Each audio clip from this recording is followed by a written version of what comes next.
என் அக்கா கல்யாண நாளன்று வீட்டை விட்டு ஓடி போய்விட்டாள். அப்பா அவளுடைய சீதனப் பொருட்களை மேல் மாடியில் உள்ள அறையில் மறைத்து வைத்து பூட்டிவிட்டு சொன்னார். யார் இந்த அறையைத் திறந்தாலும் என் செத்த முகத்தைப் பார்ப்பான். அப்போது எல்லோரும் பயந்து விட்டார்கள். பல வருடங்களுக்கு யாரும் அந்த பக்கம் போகவில்லை. ஒரு இரவு அப்பா பால் கிளாஸ் எடுத்துக்கொண்டு அந்த அறைக்குப் போவதைப் பார்த்தேன். நானும் மெதுவாக பின்னால் சென்றேன். கதவுக்குப் பின்னால் ஒளிந்து எட்டிப் பார்த்தேன். அதைக் கண்டதும் என் இதயமே வெடித்தது போல் திகைத்து நின்றேன். என் பெயர் சுமதி. நான் ஓசூரில் இருக்கிறேன். என் வாழ்க்கை மிகவும் வினோதமாகப் போனது. ஏனென்றால் நான் வேறு யாரோ செய்த தவறுக்கு தண்டனை அனுபவித்தேன்.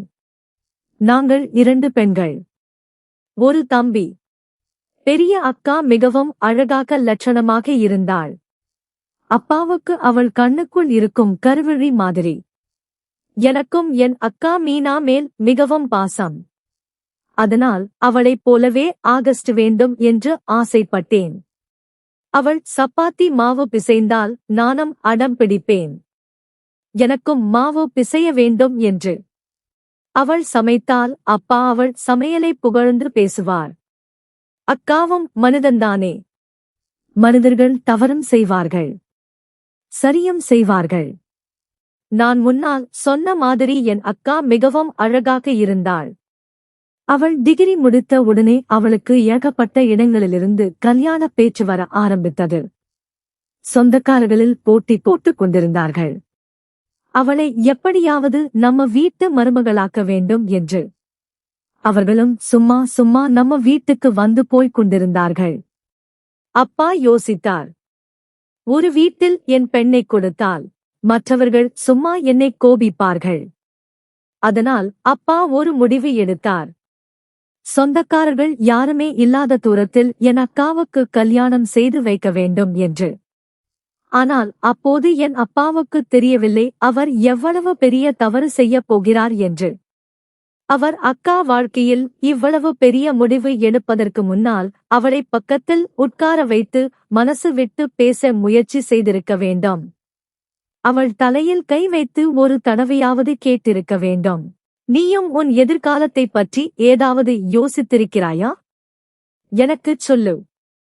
மனசில் ஏதாவது இருந்தால் வெட்கப்படாமல் உன் அம்மாவிடம் சொல்லு என்று. ஆனால் அப்பா இந்த விஷயத்தில் வீட்டில் யாருடைய கருத்தையும் கொஞ்சம் கூட கேட்க முயற்சி செய்யவில்லை. அவர் வெளியிலேயே யாரோ ஒருவருடன் பேசி அக்காவின் கல்யாணத்தை நிச்சயமாக்கிவிட்டார். 2 ஆண்கள் மத்தியில் கல்யாண பேச்சு முடிவானது. ஒரு நாள் அப்பா அம்மாவிடம் வந்து சொன்னார், நான் மீனாவுக்கு கல்யாணம் நிச்சயமாக்கிவிட்டேன். அவர்கள் மிகவும் நல்லவர்கள், வசதியானவர்கள், நம்ம பெண்ணை சந்தோஷமாக வைப்பார்கள் என்று சொன்னார். அம்மா ஒன்றுமே பேசவில்லை. அம்மாவுக்கு மட்டுமல்ல, எங்களுக்கும் அது பெரிய இடியாக இருந்தது. நாங்கள் 3 பேரும் ஒரு அறையில் உட்கார்ந்து ஒருவரை ஒருவர் கேள்விக்குறியுடன் பார்த்துக் கொண்டிருந்தோம். இது எப்படி நடந்துவிட்டது என்று. இது எப்படி சாத்தியம்? அக்கா அப்படியே யோசனையில் மூழ்கி போய்விட்டாள். அடுத்த நாள் அம்மா எங்களுடைய அறைக்கு வந்தார்கள். அம்மா அழ ஆரம்பித்து விட்டார்கள். மீனா, நல்லா தயாராகு, இன்னைக்கு மாப்பிள்ளை வீட்டுக்காரர்கள் உன்னை பார்க்க வருகிறார்கள். அக்காவுக்கு அழுகையை அடக்க முடியவில்லை. அவள் சொன்னாள், அம்மா, அப்பா இப்படி ஒரு முடிவு எடுப்பார் என்று நான் கொஞ்சம் கூட எதிர்பார்க்கவில்லை. அம்மா அதிர்ச்சி அடைந்தார்கள். அவர்கள் மீனாவின் கையை பிடித்துக்கொண்டு அழ ஆரம்பித்தார்கள். என் செல்லம், சொல்லு, உனக்கு வேறு யாரையாவது பிடித்திருக்கிறதா? இல்லையா? யாராவது உனக்கு கல்யாணம் வாக்குறுதி கொடுத்திருக்கிறார்களா? நான் உனக்கு உறுதியாகச் சொல்கிறேன், உன் விருப்பம் நல்லா இருந்தால் நான் உனக்கு நீ சந்தோஷமாக இருக்கும் இடத்தில் கல்யாணம் செய்து வைப்பேன். அக்கா இல்லை என்று தலையை ஆட்டி சொன்னாள். இல்லை, நான் அப்படிச் சொல்லவில்லை. ஆனால் என் மனசு ஏதோ சரி இல்லாமல் இருக்கிறது. இது எனக்கு சந்தோஷத்தைக் கொண்டு வராது என்று தோன்றுகிறது. என் வாழ்க்கையே நாசமாகிவிடும் போல இருக்கிறது. அம்மா அக்கா பேசுவதைக் கேட்டு துடித்து போய்விட்டார்கள். அம்மா சொன்னார்கள், இப்படி பேசுவதற்கு முன்னால் அம்மா மனசு என்ன பாடுபடும் என்று யோசித்துப் பார்த்தாயா? மாப்பிள்ளை வீட்டுக்காரர்கள் அக்காவை பார்க்க வந்திருந்தார்கள். அவர்களில் ஒரு வயதான பெண்ணும் ஒரு இளம் பெண்ணும் இருந்தார்கள். அவர்கள் சொன்னார்கள், அவர்கள் அம்மாவுக்கு உடம்பு சரியில்லை, அதனால் அக்கா தங்கை மட்டும் வந்திருக்கிறார்கள் என்று. அம்மா அக்காவை கூட்டிச் சென்றார்கள். அந்த பெண்ணின் அக்கா அக்காவை மிகவும் அன்பாக கவனித்தார்கள். அந்த பெண்ணும் நல்லா இருந்தாள். அவள் இப்போதே மீனாவை அண்ணி என்று கூப்பிட ஆரம்பித்து விட்டாள். அப்புறம் போகும்போது அந்த பையனின் பாட்டி அக்கா கையில் பணம் கொடுத்தார்கள். உண்மையைச் சொல்ல வேண்டுமானால் அக்கா என் மனசுக்கு பெரிய நிம்மதியே கொடுத்தாள். நீ சொல்லு மீனா, உன் கருத்து என்ன? அக்கா வெட்கத்தில் சிவந்து போயிருந்தாள். அவளுடைய கன்னங்கள் நல்லா சிவப்பாக இருந்தன. அக்கா சொன்னாள், அம்மா, எனக்கு இந்த சம்பந்தத்தில் எந்த ஆட்சேபனையும் இல்லை. அப்புறம் நம்ம வீட்டில் சந்தோஷமான சூழ்நிலை வந்துவிட்டது. ஆனால் யாருக்கும் தெரியவில்லை இந்த சந்தோஷம் மிகவும் சீக்கிரமே துக்கமாக மாறப்போகிறது என்று. எல்லாமே மிகவும் நல்லா போய்க் கொண்டிருந்தது. எந்த குழப்பமும் இல்லை. அக்காவும் சந்தோஷமாக எல்லாத்திலும் கலந்து கொண்டாள். அவள் தன்னுடைய எல்லா துணிகளையும் பேக்கில் வைத்தாள். தன்னுடைய விருப்பப்படி நகைகள் கூட வாங்கினாள். அது மட்டுமல்ல, கல்யாணத்துக்கு அவளுடைய விருப்பப்படி பார்லரும் அவளே தேர்ந்தெடுத்தாள். எல்லாமே நல்லா போய்க் கொண்டிருந்தது. அக்கா தன்னுடைய மனசில் என்ன ஒளித்து வைத்திருக்கிறாள் என்று யாருக்கும் கொஞ்சம் கூட தோன்றவில்லை. வீட்டில் எல்லோரும் மிகவும் சந்தோஷமாக இருந்தார்கள். நான் ஒரு வாரம் முன்னாடியே டிஜே ஏற்பாடு செய்துவிட்டேன். அம்மா அக்கா கல்யாணத்துக்கு எத்தனை நாள் முன்னாடி டிஜே வாசிக்க கூடாது என்று அவர்கள் எனக்குச் சொல்லிக் கொண்டே இருந்தார்கள். ஆனால் நான் கேட்கவில்லை. நாங்கள் நிறைய டிஜே வாசித்தோம். அக்கா மிகவும் சந்தோஷமாக இருந்தாள். அவள் விருப்பப்படி அவள் இஷ்டப்படி பாட்டு கூட பாடுவாள். ஒருவேளை சங்கீதக்காரர்கள் வரவில்லை என்றால் அவளை எங்களுடன் உட்கார்ந்து பாடுவாள் என்று எனக்கு தோன்றியது. சரி, காலம் போனது. அக்கா கல்யாண நாளும் வந்தது. அக்கா மிகவும் ஹாஸ்லியான பியூட்டி பார்லரில் ரெடி ஆகி வந்திருந்தாள். அவளுக்கு பிடித்த லகங்கா போட்டிருந்தாள். கொஞ்சம் நேரம் கழித்து மாப்பிள்ளை ஊர்வலமும் வந்தது. நான் மாப்பிள்ளையை பார்த்ததும் என் வாய் திறந்தபடியே இருந்தது. மாப்பிள்ளை மிகவும் அழகாக ஹேண்ட்ஸமாக இருந்தான். அதனால் அக்காவிடம் போய்ச் சொல்லலாம் என்று நினைத்தேன். உங்கள் அதிர்ஷ்டம், மாப்பிள்ளை ராஜா மாதிரி இருக்கிறார் என்று. நான் வேகமாக என் அறைக்கு ஓடி வந்தேன். ஆனால் அங்கே அக்கா இல்லை. இவளை இங்கே தானே விட்டுவிட்டு போனேன். இப்போது எங்கே போய்விட்டாள் என்று எனக்கு ஒரே ஆச்சரியமாக இருந்தது. அவளைத் தேடி அம்மா அறைக்குப் போனேன். அங்கேயும் யாரும் இல்லை. அறை காலியாக இருந்தது. எனக்கு மிகவும் கவலையாக இருந்தது. நான் சீக்கிரமாக வெளியே வந்து அம்மாவைத் தேட ஆரம்பித்தேன். அம்மா விருந்தினர்களை உபசரித்துக் கொண்டிருந்தார்கள்.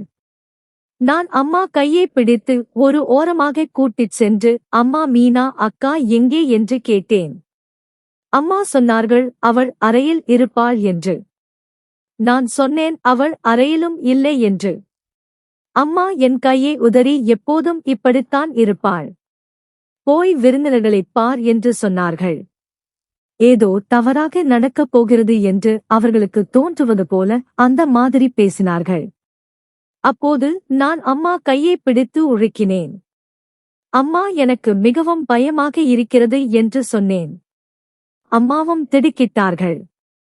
உன் பயத்தை நான் போக்குகிறேன் என்று அம்மா சொன்னார்கள். அம்மா என் கூட வந்தார்கள். நாங்கள் அக்காவை ஒரு அறையில் இருந்து இன்னொரு அறை, இன்னொரு அறையில் இருந்து மூன்றாவது அறை என்று தேடினோம். ஆனால் அவள் கிடைக்கவில்லை. அம்மா முகமே வெளிரிப்போனது. இப்போது என்ன செய்வேன்? மாப்பிள்ளை ஊர்வலம் வர ஆரம்பித்து விட்டார்கள். என்ன செய்வது என்று தெரியாமல் அம்மா திணறிப் போனார்கள். அப்பா அறைக்கு வந்தார். அவர்கள் கண்கள் சிவந்து போயிருந்தன. ஒருவேளை அவர்கள் பெண் கல்யாணம் முடிந்து போகும் கவலை அவர்களுக்கு இருந்திருக்கலாம். அம்மா அப்பாவிடம் உங்கள் சிறிய பிள்ளை உங்கள் மானத்தை கப்பல் ஏற்றிவிட்டாள் என்று கூறினார். உடனே அப்பா கத்த ஆரம்பித்தார். சீக்கிரம் பெண்ணை கூட்டி வாருங்கள்.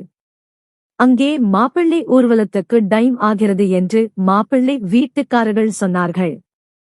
அம்மா அழுது கொண்டே சொன்னார்கள், என்னங்க மீனாவை காணோம். அப்பா மிகவும் ஆச்சரியமாக அம்மா பக்கம் பார்த்தார். என்ன சொல்கிறாய், மீனாவை காணோமா என்று கேட்டார். எப்போதும் இப்படித்தான் இருப்பாள் என்று அம்மா அழுது கொண்டே சொன்னார்கள். நான் வீடு முழுக்க தேடினேன். அம்மா நெஞ்சில் கை வைத்துக் கொண்டு நின்று அழுது கொண்டே இருந்தார்கள். என்னங்க, இனி என் மானம் போய்விட்டது. இனி இந்த அவமானத்திலிருந்து என்னை காப்பாற்ற யாரும் இல்லை. நீங்களே சொல்லுங்கள், நான் என்ன செய்வேன்? மக்களை எப்படி சந்திப்பேன்? எப்படி போய் கல்யாணக்காரர்களிடம் ஊர்வலத்தை திருப்பிக் கொண்டு போகச் சொல்வேன்? ஏனென்றால் என் பெண் என் மானத்தை வாங்கிவிட்டாள். அம்மாவும் அழுது கொண்டே சொன்னார்கள். அம்மா அப்பாவிடம் சொன்னார்கள், நீங்கள் போய் படுத்துக் கொள்ளுங்கள். நான் ஏதாவது காரணம் சொல்கிறேன். என் கணவருக்கு உடம்பு சரியில்லை என்று. இப்படிப்பட்ட நிலையில் என் பெண்ணை நான் அனுப்ப முடியாது என்று. அப்பா சொன்னார், கயல், உனக்கு இவ்வளவு தைரியமா? அம்மா கண்ணை துடைத்துக் கொண்டு சொன்னார்கள், உங்கள் மானத்தை காப்பாற்ற நான் என்ன வேண்டுமானாலும் செய்வேன். அப்பா கத்திக்கொண்டு சொன்னார், பெண்களுக்கும் நல்லா படிப்பு கொடுத்திருக்க கூடாதா? அம்மா எல்லார் முன்னாலும் போய்ச் சொன்னார்கள், என் கணவருக்கு ஹார்ட் அட்டாக் வந்துவிட்டது. அதனால் நாங்கள் எங்கள் பெண்ணை அனுப்ப முடியாது. நீங்கள் எல்லோரும் தயவு செய்து இன்றைக்கு ஊர்வலத்தை திருப்பிக் கொண்டு போங்கள். வேறு ஒரு நாள் எங்கள் பெண்ணை நல்லபடியாக அலங்கரித்து உங்கள் வீட்டுக்கு கூட்டிச் செல்லுங்கள் என்று சொல்லி ஊர்வலத்தை நிறுத்தினாள் என் அம்மா. எல்லா பக்கமும் பேச்சு நடக்க ஆரம்பித்தது. அம்மா அறையை பூட்டிக்கொண்டு கதறிக்கொண்டிருந்தார்கள். அவர்களிடம் பதில் சொல்ல எங்களிடம் வார்த்தை இல்லை. அதனால் நாங்கள் எல்லோரும் ஒரே அறையில் சோகமாக உட்கார்ந்திருந்தோம். மீனா அக்கா கையால் இப்படி ஒரு கொடுமையை நாங்கள் அனுபவிப்போம் என்று நாங்கள் கனவிலும் நினைத்ததில்லை. அம்மா சொன்னார்கள், என்னங்க இப்படி உங்கள் உடம்பு சரியில்லாமல் போய்விட்டு என்று போய் சொல்லிவிட்டேன்.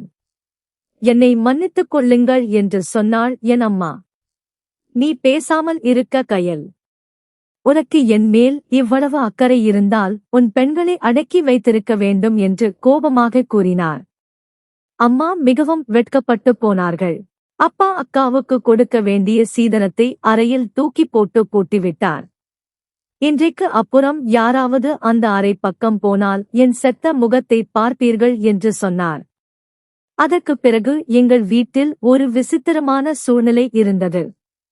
ஒவ்வொரு தடவையும் ஒருவருக்கு ஒருவர் கண்ணை தவிர்க்க வேண்டியதாக இருந்தது. அப்பா கூட எங்களிடமிருந்து ஒளிந்து அழுது கொண்டிருந்தார். அவர் கீழே வரும்போது அவர் மிகவும் சோர்வாகவும் கண்கள் சிவந்தும் காணப்பட்டார். அம்மா சொல்வார்கள், உங்கள் அப்பா எங்களிடமிருந்து மறைந்து மொட்டை மாடியில் இருந்து சாப்பிடுகிறார் என்று. ஆனால் எங்களுக்கு என்னவென்றால் அக்காவின் கல்யாண விஷயம் முடிந்துவிட்டது என்று தோன்றியது. ஆனால் ஒரு மாதம் கழித்து பையன் வீட்டிலிருந்து எங்களுக்கு போன் வந்தது. மாப்பிள்ளையின் பாட்டி பேச ஆரம்பித்தார். இத்தனை மாதங்களாக நாங்கள் உங்களிடம் பேசவில்லை. ஏனென்றால் நாங்கள் உங்கள் மீது கோபமாக இருந்தோம்.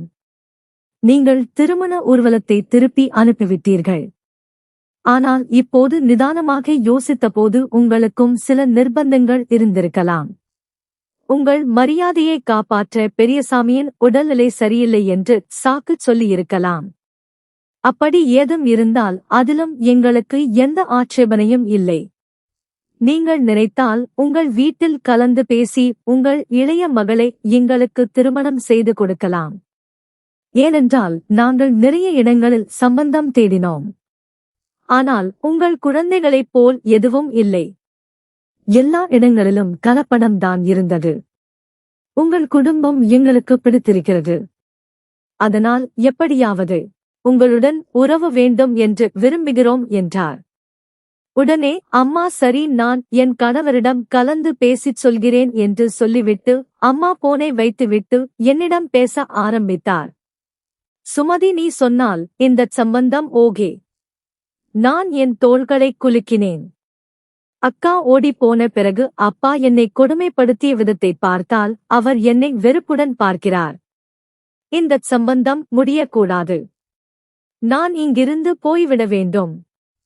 திரும்பி வரக்கூடாது என்று நினைக்கிறேன். உடனே அம்மா என் கழுத்தில் கையை போட்டு அழ ஆரம்பித்தாள். பாவி மகளே, எங்கள் தலைவிதி இப்படித்தான் இருக்கிறது. யாருடைய தவறுக்கோ தண்டனை எங்களுக்கு கிடைக்கிறது. உன் அம்மா எனக்கும் இப்படித்தான் நடந்தது. உனக்கும் இப்படித்தான் நடக்கிறது. உன் தலைவிதி மாற வேண்டும் என்று நான் விரும்புகிறேன். ஆனால் நான் என்ன செய்வது? நானே நிராதாரமாக இருக்கிறேன். எங்கள் கைகள் கட்டப்பட்டுள்ளன. அம்மா மிகவும் உடைந்து போயிருந்தார். நான் தான் அவருக்கு தைரியம் சொல்ல வேண்டியிருந்தது. அம்மாவிடம் சொன்னேன், அம்மா, நீங்கள் வருத்தப்பட வேண்டாம். எல்லாவற்றையும் கடவுளிடம் விட்டுவிடுங்கள். அவர் நல்லதையே செய்வார். அப்பா வீட்டுக்கு வரும் நேரம் நெருங்கிவிட்டதால் நான் எழுந்து என் அறைக்குச் சென்றேன். இன்று என் இதயம் விசித்திரமாக துடித்துக் கொண்டிருந்தது. ஏனென்றால் இன்று என் தலைவிதி தீர்மானிக்கப்பட இருந்தது.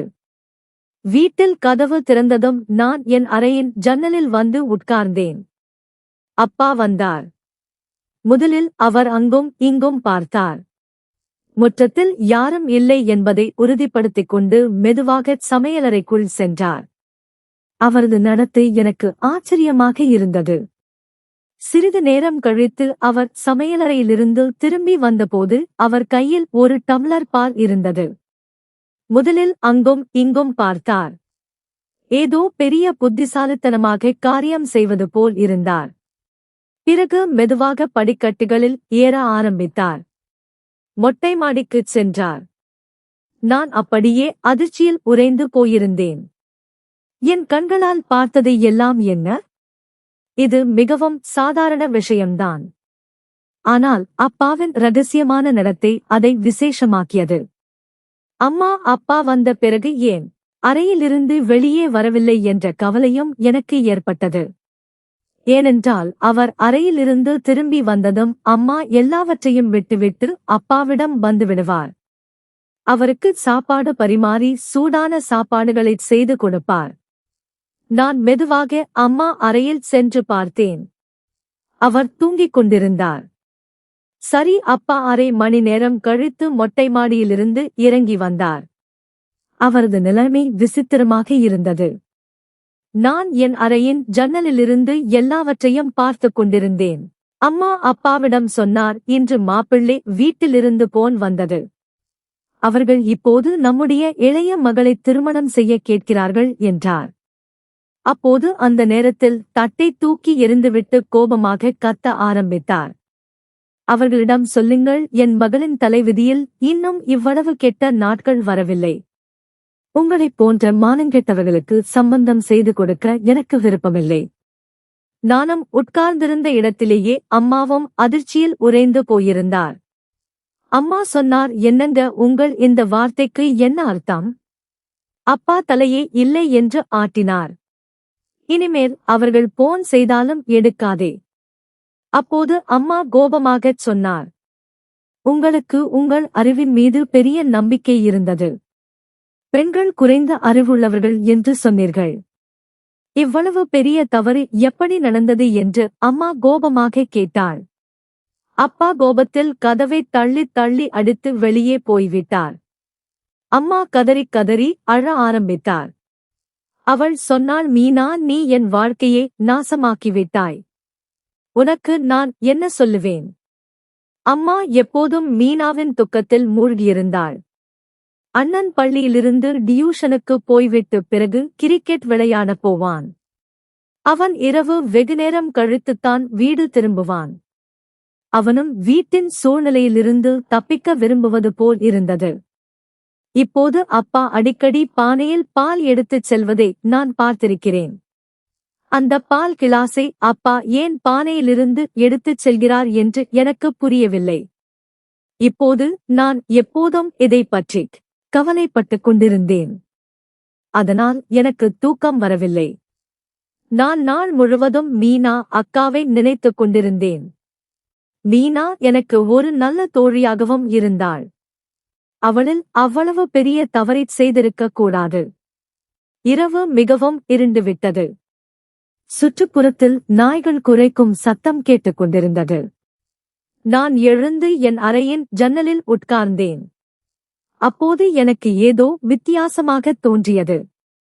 யாரோ நம் முற்றத்தில் நடமாடுவது போல் இருந்தது. நான் கவனித்தபோது அது வேறு யாரும் அல்ல, என் அப்பாதான். நான் திடுக்கிட்டேன். அப்பாவுக்குள் ஏதோ பெரிய கட்டாயம் இருப்பது போல் தோன்றியது. இன்று அவர் மீது எனக்கு மிகவும் பரிதாபம் ஏற்பட்டது. அப்பொழுது அக்காவின் வரதட்சணை பொருட்களை வைத்திருந்த அறை திறந்திருந்தது. அதிலிருந்து வெளிச்சமும் வந்தது. நான் மெதுவாக நடந்து சென்றேன். கதவு திறந்திருந்தது. அதனால் நான் மெதுவாக உள்ளே எட்டிப் பார்த்தேன். உள்ளே அக்கா உட்கார்ந்திருந்தாள். இதைப் பார்த்து நான் நடுங்கினேன். அப்பா அக்காவுக்கு உருட்டி உருட்டிச் சாப்பாடு ஊட்டிக் கொண்டிருந்தார். இருவரும் அமைதியாக இருந்தார்கள். ஆனால் அவர்கள் கண்களில் கண்ணீர் வழிந்து கொண்டிருந்தது. இதெல்லாம் என்ன நடக்கிறது என்று எனக்கு புரியவில்லை. பிறகு சிறிது நேரம் கழித்து அப்பா சொன்னார், நீ என் மூத்த மகள் இல்லை என்றார். மீனா அக்கா அப்பா என்று கத்தினாள். நான் உங்கள் மகள் இல்லை என்பதால் தான் நீங்களும் என் கூட இப்படி நடந்து கொள்கிறீர்களா? நீங்கள் சுமதியுடன் இந்த அருவருப்பான செயலைச் செய்ய முடியுமா? அப்பா உடனே சொன்னார், மீனா, நான் உன்னை மிகவும் நேசிக்கிறேன். ஆனால் இது உனக்கும் தெரியும். நான் இதை ஒருபோதும் சுமதியுடன் செய்திருக்க மாட்டேன். உடனே மீனா அக்கா அழத் தொடங்கினாள். அவள் சொன்னாள், எனக்கு காரணம் தெரிய வேண்டும். ஏன் என்னை இந்த அறையில் அடைத்து வைத்தீர்கள்? அதற்கு அவர் சொன்னார், கேள், இன்று எனக்கும் நிறைய நேரம் இருக்கிறது. நீயும் நாள் முழுவதும் மயக்கமாகத்தான் இருக்கிறாய். ஆனால் இந்த சுமதி இருக்கிறாளே, அதன் காரணமாக நான் அதிக நேரம் இங்கே இருக்க முடியாது. ஏனென்றால் அவளுக்கு என் மீது சந்தேகம் வந்துவிடுமோ என்று பயந்தேன். இரவில் எல்லோரும் தூங்குகிறார்கள். அதனால் இன்று நான் உனக்கு எல்லாவற்றையும் சொல்கிறேன் என்று என் அப்பா கதையைச் சொல்ல ஆரம்பித்தார். மீனா, எனக்கு ஒரு சகோதரி இருந்தால், நானும் எனக்கு 7 வயது மூத்த ஒரு அக்காவும் ஒரே வீட்டில் இருந்தோம். அவளுக்குத்தான் முதலில் திருமணம் நடந்தது. அக்கா திருமணத்திற்குப் பிறகு எங்கள் வீட்டில் மிகுந்த அமைதி நிலவியது. அதனால் என் திருமணத்தை சீக்கிரம் செய்துவிட முடிவு செய்தார்கள். அவர்கள் எனக்காக கயலை பெண் பார்த்தார்கள். எங்கள் நிச்சயதார்த்தம் முடிந்தது. அந்தச் சந்தோஷமான நேரத்தில் எங்களுக்கு ஒரு பெரிய இடி விழுந்தது. ஏனென்றால் அக்கா விதவையாகி வீடு திரும்பிவிட்டார். அக்கா தனியாக வரவில்லை. அவளுடைய மடியில் 4-5 மாத குழந்தையும் இருந்தது. அவளுக்கு தன்னை பற்றிய கவலையும் இல்லை. குழந்தையைப் பற்றிய கவலையும் இல்லை. என் அம்மாவும் வயதாகிவிட்டாள். அதனால் அவளாலும் அந்த குழந்தையை கவனித்துக் கொள்ள முடியவில்லை. என் மனைவி கயல் உன்னை கையில் எடுத்தாள். உன் மீது அவ்வளவு அன்பை பொழிந்தாள். நீ என் மகளா அல்லது அக்காவின் மகளா என்று நான் மறந்துவிட்டேன். நீ பேச ஆரம்பித்ததும் கயலை அம்மா என்று கூப்பிட்டாய். உன் சொந்த அம்மாவை பாட்டி என்று கூப்பிட்டாய். நிலைமை கொஞ்சம் சரியானதும் தான் உன் அம்மாவுக்கு மாப்பிள்ளை பார்க்க ஆரம்பித்தார்கள். அக்கா ஒரு பையனின் பெயரைச் சொன்னாள். எனக்கு அவனையே திருமணம் செய்து வையுங்கள் அப்பா என்றாள். உடனே அப்பா எனக்கு ஒரு வேலையை கொடுத்தார். அந்த பையனைப் பற்றி விசாரித்து எனக்குச் சொல்ல வேண்டும். விசாரித்ததில் அவன் ஒரு மோசடிக்காரன் என்று தெரிந்தது. ஆனால் உன் அம்மா அவனை திருமணம் செய்து கொண்டாள். உன்னை பெண் பார்க்கும்போது மாப்பிள்ளை பையனின் அம்மா கோமாவில் இருந்தார். ஆனால் பாட்டியும் அக்காவும் இருந்தார்கள் அல்லவா, அதனால் சரி என்றேன். இந்த திருமணம் சீக்கிரம் நடந்துவிடும் என்று நினைத்தேன். பிறகு என்ன நடந்தது தெரியுமா? உன் திருமண ஊர்வலத்தில் பையனின் அம்மா குணமடைந்து வந்துவிட்டாள். அவள் யார் என்று உனக்குத் தெரியுமா? அந்த பையனின் அம்மா என் அக்கா. உன் உண்மையான அம்மா.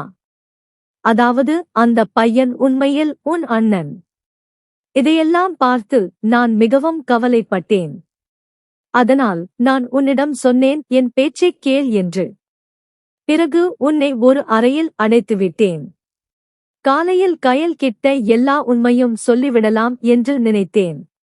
பிறகு எனக்கு ஒரு யோசனை வந்தது.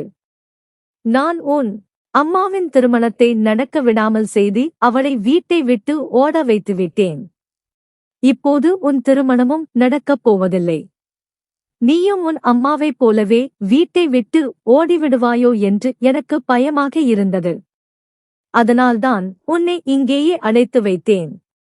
என் அக்காவின் மகளைச் சிறையில் வைத்துவிட்டு என் சொந்த மகளை நேசிக்கிறேன் என்று நினைக்காதே.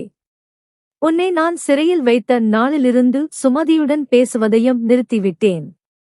அவளிடம் கூட நான் மிகவும் கண்டிப்புடன் நடந்து கொள்கிறேன். மீனா அக்கா திடீரென்று சுயநினைவுக்கு வந்தாள். அவள் சொன்னாள், நான் இப்போது வீட்டை விட்டு ஓடினால் உங்கள் மானத்தை மண்ணில் கலந்திருப்பேன். ஆனால் என்னை இங்கேயே அடைத்து வைத்ததன் மூலம் நீங்களே உங்கள் மானத்தை மண்ணில் கலந்து விட்டீர்கள். மீனா வீட்டை விட்டு ஓடிவிட்டாள் என்றுதான் எல்லோரும் பேசுவார்கள். அதனால்தான் ஊர்வலம் திரும்பிப் போய்விட்டது. அவர்கள் இருவரும் பேசிக் கொண்டிருக்கும் போதே கோவிலில் மணி அடிக்கத் தொடங்கியது. அப்பா சொன்னார், மீனா கண்ணு, என்னை மன்னிச்சிடு, நான் போய்விட்டு வருகிறேன். யாராவது கண் முழிச்சுப்பாங்களோ என்று தெரியவில்லை என்றார் என் அப்பா. உடனே நான் வேகமாக என் அப்பாவின் முன்னால் வந்து சொன்னேன், இனி நான் என் அக்காவுக்கு எந்த அநியாயமும் நடக்க விடமாட்டேன். அவர்கள் அம்மா செய்த தவறுக்கு என் அக்கா தண்டனை அனுபவிக்கக் கூடாது. கடவுள் எல்லோருக்கும் அவர்கள் தவறுக்கான தண்டனையை கொடுப்பார். அப்புறம் நீங்கள் ஏன் அவளை நீங்களே தண்டிக்கிறீர்கள்? நீங்கள் ஏன் அக்காவுடன் இப்படி செய்தீர்கள்? அப்பா என் பேச்சைக் கேட்டு மிகவும் குழப்பமாகிவிட்டார். அதனால் நான் வேகமாக கீழே இறங்கி அக்காவின் கையை பிடித்து கீழே அழைத்து வந்தேன். அப்பா அந்த நேரத்தில் மிகவும் வெட்கப்பட்டார். காலையிலிருந்து இரவு முழுவதும் நாங்கள் எல்லா சகோதர சகோதரிகளும் அப்பாவுக்கு எங்கள் நீதிமன்றத்தை நடத்தினோம். அம்மா நீதிபதியாக இருந்தாள். அப்பா அழுது அழுது எல்லோரிடமும் மன்னிப்பு கேட்டுக் கொண்டிருந்தார். அப்பாவுக்கு முதலில் மன்னிப்பு கொடுத்தது அக்காதான். பிறகு நாங்களும் எல்லோரும் அப்பாவை மன்னித்து விட்டோம். எல்லாம் சரியாகிவிட்டது. அப்பா அக்காவுக்கு அவளுடைய அம்மாவை பார்க்க அனுமதி கொடுத்து விட்டார். அவளுக்கு சீக்கிரமே ஒரு நல்ல இடத்தில் திருமணம் நடக்கப் போகிறது. கஷ்டமான காலம் முடிந்துவிட்டது என்று நம்புகிறோம். இனி சந்தோஷம் மட்டுமே. இது ஒரு ஊக்கமளிக்கும் கதை. அதனால் நீங்களும் தயவு செய்து இப்படி செய்யாதீர்கள். வீட்டை விட்டு ஓடிவிடாதீர்கள். உங்கள் மனதில் உள்ளதை உங்கள் பெற்றோரிடம் சொல்லுங்கள். உங்கள் பெற்றோரும் உங்கள் கருத்தை ஏற்கலாம். தாய் தன் பிள்ளைகளுக்கு எப்போதும் நல்லதையே விரும்புவாள். நன்றி.